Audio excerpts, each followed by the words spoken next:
السلام علیکم ورحمۃ اللہ وبرکاتہ۔ الحمد للہ والصلاة والسلام علی رسول اللہ، اشہد ان لا الہ الا اللہ وحدہ لا شریک لہ واشہد ان محمدا عبدہ ورسولہ صلی اللہ علیہ وعلی آلہ وصحبہ وسلم، اما بعد فاعوذ باللہ السمیع العلیم من الشیطان الرجیم من ہمزہ ونفخہ ونفثہ، بسم اللہ الرحمن الرحیم۔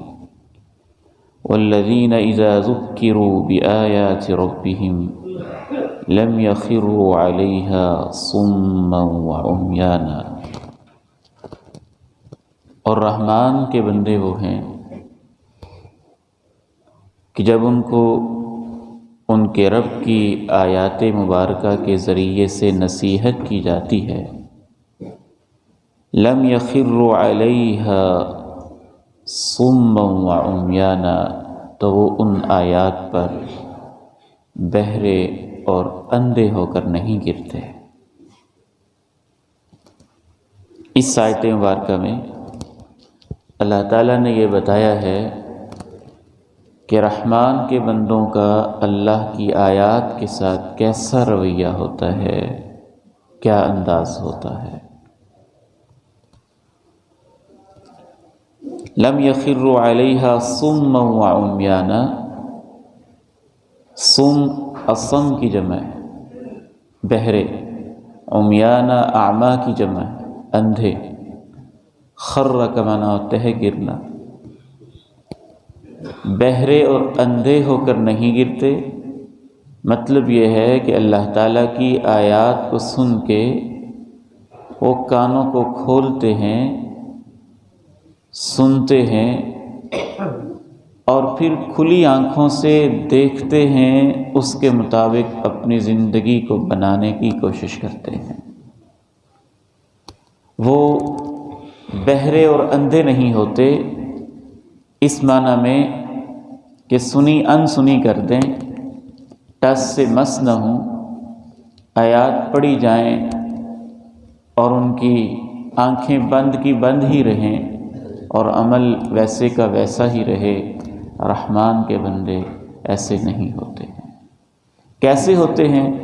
یہ اللہ تعالیٰ نے قرآن مجید کے متعدد مقامات پر بتایا ہے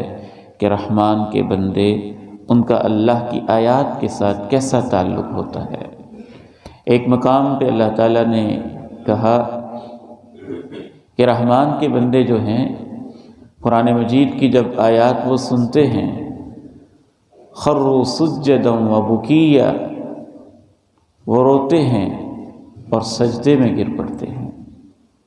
ایک اور مقام پہ اللہ رب العزت نے اپنے بندوں کی یہ صفت بھی بیان کی کہ خروا سجدا وسبحوا بحمد ربهم وهم لا يستكبرون، سجدے میں گر پڑتے ہیں، اپنے رب کی تسبیح و تحمید کرتے ہیں اور اکڑتے نہیں ہیں کہ ہم نے تو ماننا ہی۔ یہ اکڑ جانا، آیات کو توجہ سے نہ سننا یا سننے کے بعد بھی ٹس سے مس نہ ہونا، یا تو منافقین کی علامت ہوتی ہے یا پھر کفار کی علامت ہوتی ہے۔ اللہ تعالیٰ نے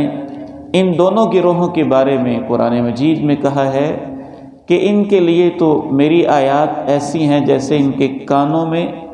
کوئی ڈاٹ لگے ہوں، بوجھ پڑا ہو، یہ سنتے ہی نہ ہو۔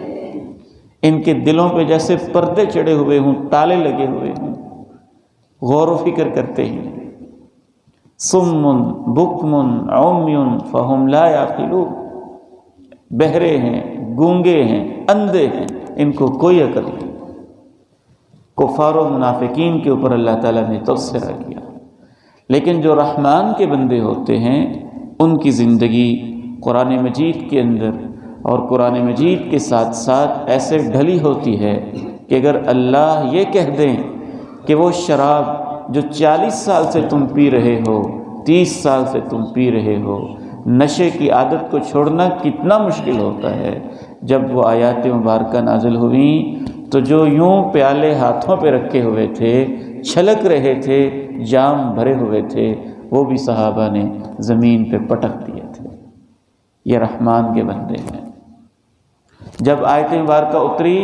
اس وقت تک کامل نیکی نہیں ملے گی جب تک اللہ کی راہ میں وہ چیز خرچ نہ کرو جو تمہیں بہت پسند ہے۔ تو جناب ابو طلحہ کے کہنے لگے مجھے سب سے زیادہ اپنا باغ پسند ہے جس میں اللہ کے پیارے نبی علیہ السلام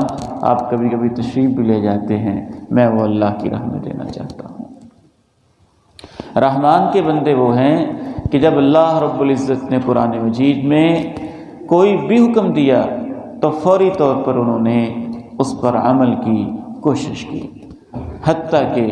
اگر اللہ نے کہا کہ میری راہ میں جہاد کے لیے نکلو تو بھی ان کے نکلنے کا انداز یہ ہوا کہ جو کھجوریں ہاتھ میں پکڑی ہوئی تھیں وہ بھی زمین پہ پٹک دیں، کہنے لگے اگر یہ کھاتے رہے تو لیٹ ہو جائیں گے۔ تو رحمان کے بندوں کی اللہ تعالیٰ نے صفات بیان کرتے ہوئے یہ خصوصی طور پر بتایا ہے کہ ان کا قرآن مجید سے تعلق کس نوعیت کا ہوتا ہے۔ ایک مقام پہ تو اللہ رب العزت نے جو رحمان کے بندوں کے تأثرات ہوتے ہیں قرآن مجید کو سن کر اس کے اوپر تبصرہ کرتے ہوئے کہا کہ رحمان کے بندے وہ ہوتے ہیں کہ جب ان پر آیات پڑھی جاتی ہیں تو ان کا ایمان بڑھ جاتا ہے۔ ایک مقام پہ کہا ان کے رونگٹے کھڑے ہو جاتے ہیں، ایک مقام پہ کہا وہ رونے لگ جاتے ہیں، ایک مقام پہ کہا ان کی آنکھوں سے آنسو بہہ پڑتے ہیں، ایک مقام پہ کہا وہ سجدے میں گر پڑتے ہیں، ایک مقام پہ کہا ان کے دل جھک جاتے ہیں، ایک مقام پہ کہا وہ کہتے ہیں سمعنا واطعنا، اللہ ہم نے سنا ہے اور فوراً مان بھی لیا۔ آخر میں یہ عرض کرنا چاہوں گا کہ اس حوالے سے ہمارا مسلم معاشرہ کہاں کھڑا ہوا ہے، ہمیں اس پہ بہت زیادہ غور و فکر کی ضرورت ہے، اور خصوصاً قرآن مجید کے آخری پارے جن کی کثرت سے نماز فجر میں باقی نمازوں میں تلاوت کی جاتی ہے، اور آخری پاروں کی تلاوت نبی رحمت صلی اللہ علیہ وسلم کی سنت مبارکہ بھی ہے، میرا احساس یہ ہے کہ کم از کم اس کا ترجمہ، اس کی تشریح، اس کا فہم ہر مسلمان کو حاصل ہونا چاہیے، اور اس میں ہر مسلمان کو غور و فکر کرنا چاہیے۔ اسی طرح سے جو ہمارے پاس ہمارے پیارے اور روحانی بیٹے قرآن مجید کے طلبہ قرآن مجید یاد کر رہے ہیں، ان کو بھی اس طرف بھی توجہ دینی چاہیے کہ اللہ تعالیٰ جو ہی موقع دے تو قرآن مجید کو حفظ کرنے کے ساتھ ساتھ ان آیات کا فہم اور ان کا ترجمہ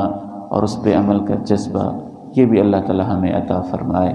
وآخر دعوانا ان الحمد للہ رب العالمین۔